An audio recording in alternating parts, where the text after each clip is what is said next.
Right, so the first muscle we're going to look for when we're treating TMJ is our masseter muscle. So the masseter muscle runs along the mandible of your jaw, okay, which is basically what the jawbone is, comes up here and attaches just underneath the cheekbone here, which we call your zygomatic arch.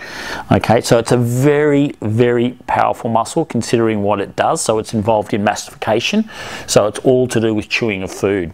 Now, trigger point wise, we have a series of trigger points right onto the mandible itself, and then we have another series of trigger points right here underneath the cheekbone itself as well.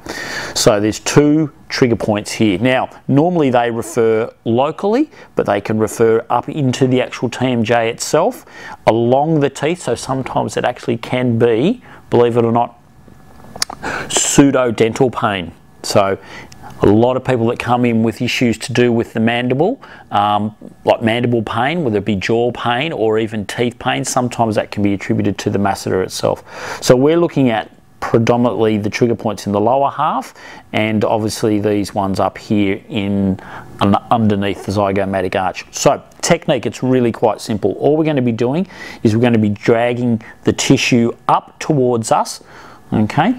So take out as much of the skin laxity as you can, lock down onto the tissue, and then you're just going to be drawing right along the fibers of the masseter muscle itself, all the way up to the cheekbone itself. Okay, now do those sort of sweeps half a dozen times. It gives you a bit of an idea of what the texture of the muscle's like, how tight it is, and how sensitive it is as well. Now, really important note is that when you're drawing up towards the tissue itself, that you don't roll on or off, okay, because that can be really quite painful. All right, so it's really important that you keep a really purposeful, firm pressure all the way up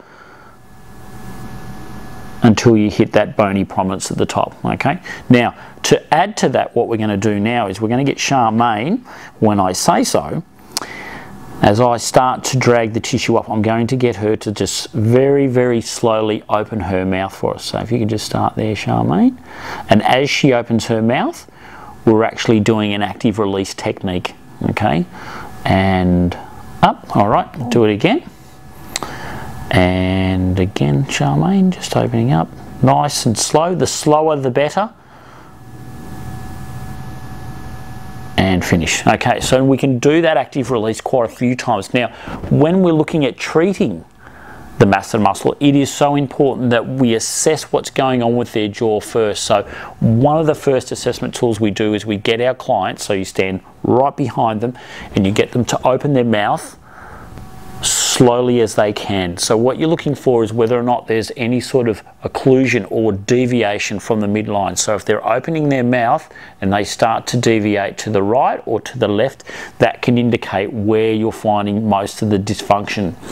Now, normally what you'll see is one side will be really, really tender and the other side will be really, really tight. That's quite common with TMJ dysfunction. So keep an eye on where about they start to occlude. So if they're opening their mouth and they start to drag and track across to the left or to the right, that will be the side where you're having most of the issues with the TMJ. And it may be related to either they chew on that side or they clench or grind on that side. Now, the trigger points. Now we've done some active release, we can come down.